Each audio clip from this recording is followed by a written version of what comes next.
we begin with Kayleigh McEnany. Kayleigh, thank you very much. Good to have you here tonight. Thank you, Martha. So I know that the president and you have basically said, you know, the president gets preparation every single day. He takes a lot of questions. A lot of those questions are pretty aggressive. But the debate environment is a little bit different. You're up there with your opponent in this presidential race and a moderator who is, you know, analyzing obviously things you've said in the past and sort of holding your feet to the fire on that.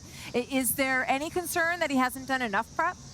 No, the president has done enough preparation. As he noted yesterday, he was with Governor Chris Christie, Mayor Rudy Giuliani, and others. So he has had some sessions to prep. But really, and we lean very hard on this, you can't have better preparation than taking the most hostile of questions from the White House press corps each and every day, multiple cases, and oftentimes on the way to the plane, on the back from the plane, in the press briefing room. But he has done some additional prep, Sure. and he is ready to go for tomorrow.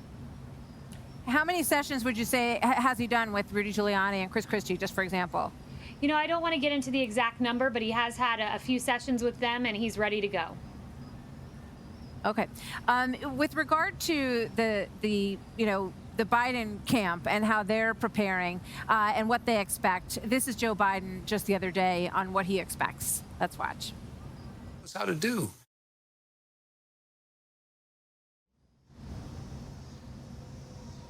I think we just lost that. If we have it, you guys let me know. But here's what he said. He said, "My guess is that it will be just straight attack. They're going to be mostly personal. It's the only thing he knows how to do. He doesn't know how to debate the facts because he's not that smart." Your reaction to that, Kayleigh?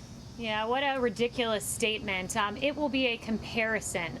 Look at the comparison between the previous 8 years and the last 4 years. You had 8 years of Obama-Biden where you had 300,000 veterans who were on a waiting list who died waiting for care versus a president who came in and fixed the VA. You had the slowest economic recovery since World War II under Obama-Biden, on track to the hottest economic recovery we are seeing now in modern history. It is a contrast. This president has 3.5 years of the results to stand on. That now includes Middle East peace, and he will be making that case.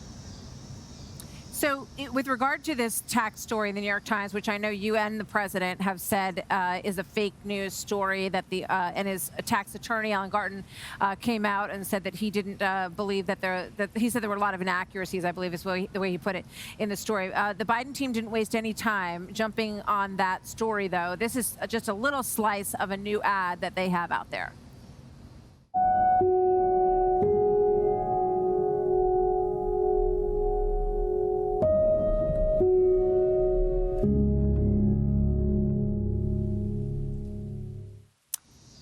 So I don't think you could see that, but you could hear it. So basically it says a registered nurse pays about $10,000 in taxes, and that's the first image. And then it dissolves to President Trump, and it says paid $750. Your thoughts on that? Because I'm sure we're going to hear more about that tomorrow night.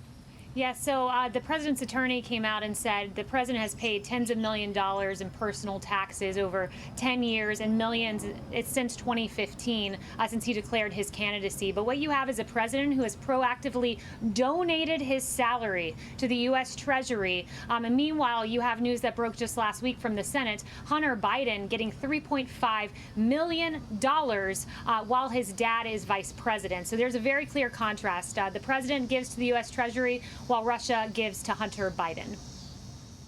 Is there any consideration to release some of those documents showing those tens of $millions in tax payments to make that point in a very clear and undisputable way? The president's not going to take part in a New York Times hit job. The New York Times did this notably just days before the debate in 2016. Here they go again. Also noteworthy in the New York Times story is they say there's no Russia-Trump connection that they found in these records they allegedly have. Right. This from the same publication that won a Pulitzer on fake Russia collusion. All right, let's talk a little bit about the Amy Coney Barrett decision and the defense of her, which I know the president has said they're going to launch a very fierce defense. Is there any, I'm sure you have been vetting all that you can and looking into any potential surprises. I don't think anyone expects a surprise that is of the nature of what happened to Brett Kavanaugh. But are there any concerns or things that you have found that you think might be an issue and anything you want to get in front of?